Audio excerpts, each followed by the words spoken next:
राम राम दोस्तों, मैं आपकी प्यारी दुलारी चुगल किशोरी। कैसे हैं आप लोग? भाई हम तो बिल्कुल ठीक है। रोज की तरह आपकी चुगल किशोरी आपके सामने हाजिर है ढेर सारी ओरिजिनल चुगलियां लेकर। अनुपमा में पाखी की इज्जत पर बनाई है और अब अनुपमा ही अपनी बेटी की इज्जत बचा पाएगी। वहीं दूसरी तरफ अब पारितोष वापस अपने परिवार के साथ भारत जाना चाहता है, जबकि रिश्ता क्या कहलाता है में अभीरा की मौत होने वाली है। जी हाँ, अरमान ने अभीरा को छोड़कर पहले रूही को बचाया है और अभीरा अकेले गुंडों से लड़ती रह जाएगी। लेकिन शो में बड़ा ट्विस्ट भी आने वाला है, जबकि गुमे किसी के प्यार में चिन्मय ईशा से जुड़ा राज भी खोलने वाला है और सुरेखा की बैंड बजाने वाला है। अब ये तो थी मोटा मोटी जानकारी, लेकिन पूरी जानकारी के लिए रोज की तरह आपको हमारा शो देखना होगा। तो चलिए बिना देरी के पहले अनुपमा के सेट पर चलते हैं और जानते हैं कि आज वहां पर क्या खास होने वाला है। अनुपमा में एक तरफ अनुपमा कुकिंग कंपटीशन हार गई है तो दूसरी तरफ पाखी की इज्जत पर खतरा मंडरा रहा है। अब पाखी ने खुद ही उस लड़के को इतना ज्यादा हक दे दिया कि अब वो लड़का पाखी के साथ गलत हरकत करने पर उतारू हो गया है। अब देखना होगा कि अनुपमा समय पर वहां पहुंच पाएगी या नहीं। होता यह है कि अनुपमा का कुकिंग कंपटीशन चल रहा है और अनुपमा ने मोहनथाल बनाया है। अब उसमें भी वो घी नहीं डाल पाई क्योंकि वो गिर गया, लेकिन सही समय पर अनुज ने बेचारे की इज्जत बचा ली और जज के सामने उसकी बनाई डिश के बारे में बताया। अब इस कंपटीशन में अनुपमा डेंजर जोन में आ चुकी है और उन्हें अगले राउंड तक का समय दिया गया है और इसी वजह से अनुपमा निराश भी है। वहीं दूसरी तरफ बात तोशु और किंजल को इंडिया चलने के लिए कहती है। अब बच्चे भी जिद करते हैं कि हमें भी साथ जाना है। अब तोशु भी इंडिया जाने के लिए मान जाता है, लेकिन किंजल अपना काम छोड़कर जाना नहीं चाहती। दूसरा, तोशु ने उससे इस मुद्दे पर किसी तरह की कोई बात भी नहीं की है और सीधा फरमान सुना दिया है। अब बार होने लगती है कि वे बुढ़ापे में तो बच्चों का ही सहारा होता है, लेकिन बापूजी उसे अपनी मजबूरी और अकेलापन गाने से रोकते हैं। वहीं पाखी घर से झूठ बोलकर उस लड़की से मिलने के लिए किसी होटल के कमरे में पहुंच गई है, जहां जाकर पाखी अपनी मजबूरी बताती है कि उसे अपनी बेटी की कस्टडी चाहिए जिससे वो अधिक को जवाब दे सके, इसलिए भाई वो बिजनेस करना चाहती है। अब वो लड़का पहले पाखी को शराब ऑफर करता है, फिर उसके साथ गलत हरकत करने की कोशिश करता है, लेकिन पाखी सतर्क हो जाती है। वो मदद के लिए पहले वनराज को कॉल करती है, लेकिन उसका तो फोन ही बंद है। जिसके बाद वो अनुपमा को फोन मिलाती है और बताती है कि वो कहाँ फंसी है। अब अनुपमा और अनुज दोनों ही पाखी की मदद के लिए पहुंच रहे हैं। जबकि ये रिश्ता क्या कहलाता है में अभीरा की जान चली गई है। आज तो कुछ ऐसा ही होने वाला है, लेकिन अभीरा इतनी जल्दी नहीं मरेगी।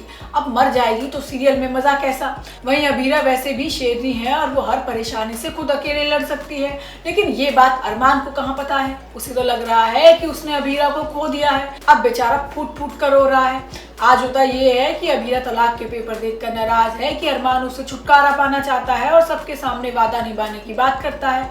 अब अभीरा को ये नहीं पता कि ये करतूत तो रूही की है जो हाथ धोकर उसके पीछे पड़ी है।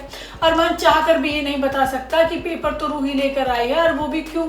अब अरमान अभीरा को मनाने की कोशिश करता है, लेकिन तभी उसे फोन आता है कि रूही को किडनैप कर लिया गया है और बचाना चाहता है तो जल्दी आ जाए।